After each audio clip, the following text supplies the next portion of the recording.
Hello friend, welcome back to another video. दोस्तों, आज की इस वीडियो में मॉडरेट लेवल क्वेश्चन लाया हूँ ईवीएस का। और ये क्वेश्चन बहुत हार्ड है, पीवाईक्यू रिलेटेड है। तो अगर चैनल पे नए हैं तो प्लीज़ सब्सक्राइब करना। और चलिए वीडियो को स्टार्ट करते हैं। चलिए। पहला क्वेश्चन यहाँ पे क्या कह रहा है वो देखते हैं गाइस।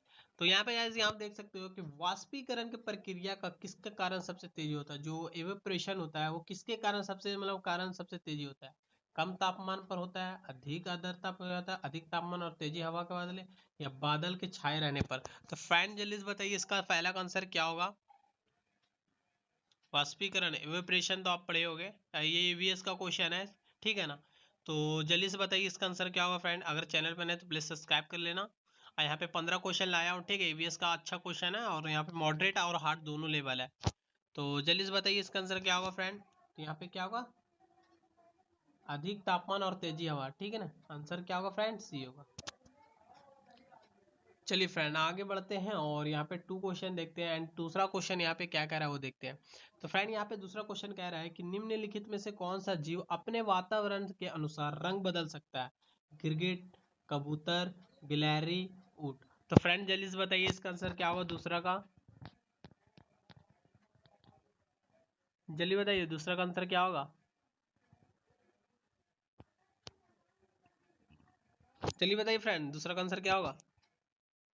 तो क्या होगा, गिरगिट होगा। क्या फ्रेंड, गिरगिट होगा, ठीक है ना। ये जो वातावरण के रिलेटेड यहाँ पे वो अपना रंग बदलता है, ठीक है। चलिए फ्रेंड आगे बढ़ते हैं और तीसरा क्वेश्चन पे चलते हैं। तो यहाँ पे तीसरा क्वेश्चन आ चुका है एंड यहाँ पे कह रहा है कि निम्न में से कौन सा पौधा तने के द्वारा भोजन संग्रहण करता है। गाजर है, मूली है, आलू है, सलजम है। तो फ्रेंड जल्दी से बताइए इसका आंसर क्या होगा। और देखता हूँ भाई इसमें बहुत सारा भाई गलत भी करेगा, बहुत सारा भाई सही भी करेगा, ऐसा नहीं है बहुत सारा भी सही करेगा। तो पौधे में बोला है तने में भोजन संग्रह करता है, तने के अंदर भोजन। तो जल्दी बताइए फ्रेंड क्या होगा, तने के अंदर कौन सा होगा। तो क्या होगा, मूली होगा। आंसर क्या होगा फ्रेंड, मूली होगा। आंसर क्या होगा फ्रेंड, बी होगा। आंसर क्या होगा, बी होगा। चलिए बहुत अच्छा। चलिए आगे बढ़ते फ्रेंड और चौथा क्वेश्चन पे चलते हैं एंड चौथा क्वेश्चन यहाँ पे देख सकते हो थोड़ा सा लेंथी है। तो इसको छोटा भी कर लेता हूँ, फिर भी वैसे ही है, थोड़ा सा नीचे मैं आपको दिखा दूंगा। पहले क्वेश्चन पढ़ लेते हैं। निम्नलिखित में पर विचार कीजिए। तो यहाँ पे विचार करते हैं, चलिए देखते हैं क्या पूछ रहे हैं यहाँ पे। यहाँ पे कह रहा है फ्रेंड कि सभी कीट अंडे देते हैं क्या। सभी पक्षी उड़ सकते हैं क्या। ऐसा नहीं है, सभी कीट अंडे देते हैं। ऐसा नहीं है सभी पक्षी उड़ भी सकते हैं, कोई उड़ सकता नहीं, कोई मतलब दोनों गलत है। दोनों सॉरी, यहाँ पे एक नीचे और होगा, दोनों गलत है फ्रेंड। देखिए दोनों गलत है, ठीक है ना।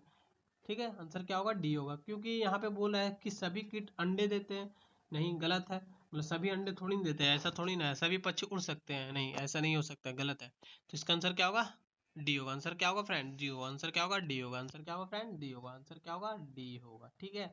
चलिए आप सब समझ गए। चलिए आगे बढ़ते फ्रेंड और यहाँ पे 5 क्वेश्चन देखते हैं एंड 5 क्वेश्चन यहाँ पे क्या कह रहा है। यहाँ पे कह रहा है कि वर्षा जल संचयन होता है क्या प्रमुख उद्देश्य क्या है।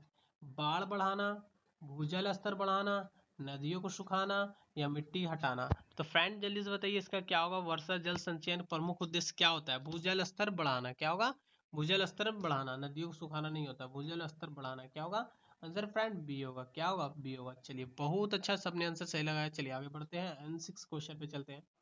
एंड फ्रेंड यहाँ पे 6 क्वेश्चन कह रहा है कि निम्न में से कौन सा रोग दूषित जल से फैलता है। मलेरिया, हैजा, डेंगू, चिकनगुनिया। तो जल्दी बताइए इसका आंसर क्या होगा। तो यहाँ पे क्या होगा, जल्दी बताइए। तो किससे होता है, दूषित जल से मलेरिया होता है, मच्छर काटने से चिकनगुनिया क्या होता है, चिकनगुनिया होता है। डी होगा, ठीक है ना। आंसर क्या होगा फ्रेंड, डी होगा। चलिए फ्रेंड आगे बढ़ते हैं और यहाँ पे 7 क्वेश्चन देखते हैं एंड 7 क्वेश्चन यहाँ पे कह रहा है कि ईवीएस का जो शिक्षण भ्रमण फील्ड विजिट होता है, मुख्य उद्देश्य क्या होता है। जो फील्ड विजिट बच्चों को आप करवाते हो एज ए टीचर, इसको मनोरंजन करने के लिए, प्रत्येक अनुभव द्वारा सिखाने के लिए, या परीक्षा तैयार करने के लिए, गृह कार्य देने के लिए। तो फ्रेंड जल्दी से बताइए इसका आंसर क्या होगा। ईवीएस शैक्षिक भ्रमण फील्ड विजिट के लिए मुख्य उद्देश्य क्या होगा, जल्दी बताइए। जल्दी बताइए क्या होगा आंसर। तो इसका आंसर क्या होगा, प्रत्येक अनुभव द्वारा सीखने के लिए। क्योंकि जो फील्ड विजिट होता है ना, कि बच्चों के लिए मनोरंजन के लिए नहीं होता है, प्रत्येक वो बच्चा कैसे सीखेगा। अगर कहीं पे आप लेके जाओगे, देखोगे पेड़ पौधे देखेगा, जानवर देखेगा, जैसे चिड़ियाघर आप लेके चले गए। और एक बात और, अगर फील्ड विजिट आप करा रहे हो, स्कूल के से ज्यादा दूर नहीं होना चाहिए, करीब होना चाहिए। ये भी इसको क्वेश्चन में भी आता है, ठीक है। चलिए आगे बढ़ते हैं एंड 8 क्वेश्चन पे चलते हैं एंड 8 क्वेश्चन यहाँ पे कह रहा है कि निम्नलिखित में से कौन सा नवीकरण का ऊर्जा है। पेट्रोलियम, कोयल, सौर ऊर्जा या प्राकृतिक गैस। तो फ्रेंड जल्दी से बताइए नवीकरण की ऊर्जा कौन सा है। और देखते हो इसका बहुत सारा भाई गलत भी लगाएगा, बहुत सारा सही भी लगाएगा।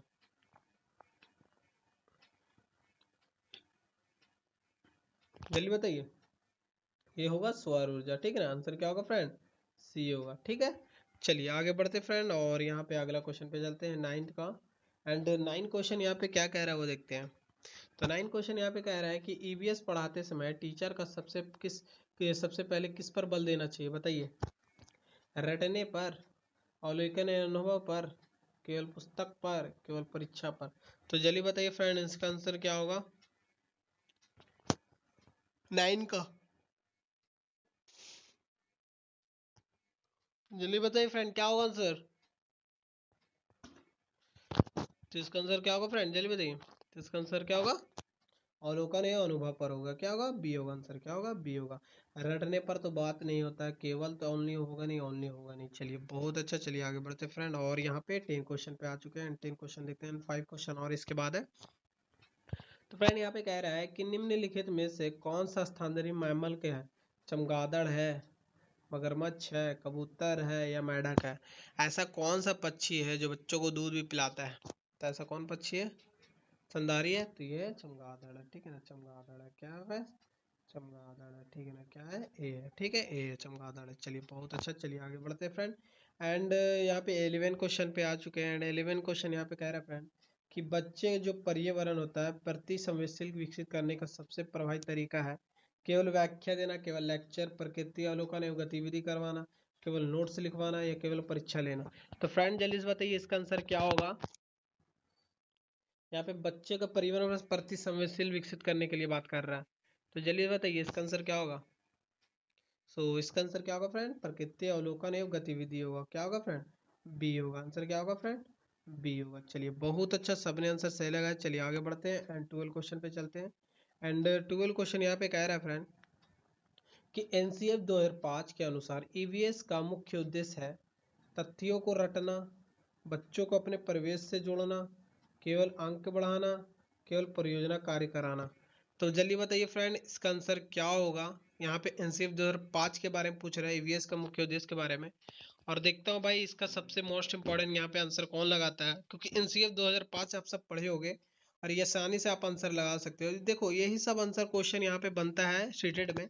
बट अब इतना भी ये नहीं है कि अब ज्यादा करके मॉडरेट और हार्ड लेवल का क्वेश्चन बन रहा है, ठीक है।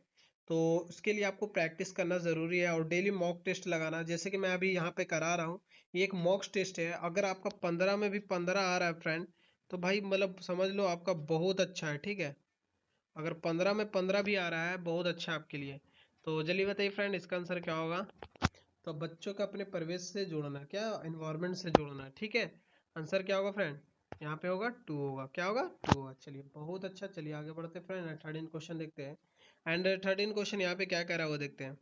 तो 13 क्वेश्चन कह रहा है कि निम्नलिखित में से कौन सा जैव अवघटनीय नन बायोडिग्रेडेबल का पदार्थ है। पत्तियां जो नन बायोडिग्रेडेबल जो किसको बोलता है, जो नहीं गल सकता है, ठीक है ना, रिवर्स नहीं कर सकते हो, कागज को, प्लास्टिक को, फलों के छिलके को। तो जल्दी से बताइए इसका आंसर क्या होगा दोस्तों। पत्तियों को, कागज को, प्लास्टिक को, क्या होगा, नन बायोडिग्रेडेबल क्या होगा, प्लास्टिक हो। देखो प्लास्टिक जो एक ऐसा प्लाई चीज है जो नन बायोडिग्रेडेबल, बायोडिग्रेडेबल में पत्ती आ जाएगा, कागज आ जाएगा, छिलके आ जाएंगे, ठीक है ना। जो कि ग्रीन यहाँ पे कचड़ा में, अब ब्लू में कौन जाता है, प्लास्टिक, लोहा, ये सब जाता है। ग्रीन में, ग्रीन डब्बा में जो आपने आपके घर में होगा, ग्रीन डब्बा में क्या होगा, जो कूड़े वाला आता है, वो ग्रीन डब्बे में आपको कौन सा चीज रखना है, पत्ती, कागज और फलों के छिलके, सब्जी का, ये सब रखा जाता है। उसे बोलता है बायोडिग्रेडेबल, जो उसको रीयूज किया जाता है। और जो कागज जो हो गया, प्लास्टिक हो गया, लोहा हो गया, ये ब्लू वाला डिब्बा में जाता है, ठीक है, याद रखना ब्लू वाला डिब्बा में। ये क्वेश्चन भी बना है ईवीएस में, ठीक है। तो ये बायोडिग्रेडेबल, इसे बोलते हैं नन बायोडिग्रेडेबल, ठीक है। चलिए आगे बढ़ते हैं फ्रेंड, और ये यहाँ पे 14 क्वेश्चन पे चलते हैं।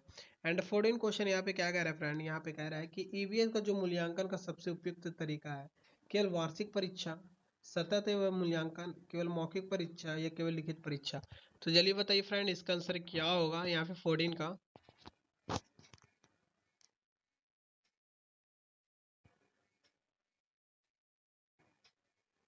जल्दी बताइए फ्रेंड क्या होगा आंसर इसका। तो सतत एवं व्यापक मूल्यांकन क्या होगा फ्रेंड? बी होगा। क्या होगा? बी होगा। आंसर क्या होगा फ्रेंड? बी होगा। चलिए बहुत अच्छा, सबने आंसर सही लगा। चलिए आगे बढ़ते फ्रेंड। और इस प्रैक्टिस सेट का लास्ट क्वेश्चन है ये 15 का। और यहाँ पे देखते हैं यहाँ पे क्या कह रहा है कि ईवीएस का जो होता है क्लास में प्रश्न पूछना मुख्य उद्देश्य है बच्चों को डराना, जिज्ञासा चिंता विकसित करना, केवल अंक देना, अनुशासन बनाए रखना। तो फ्रेंड जल्दी से बताइए इसका आंसर क्या होगा 15 का। और सबको आंसर लगाना है, ठीक है। और जल्दी बताइए इसका आंसर क्या होगा फ्रेंड, जल्दी बताइए इसका आंसर क्या होगा।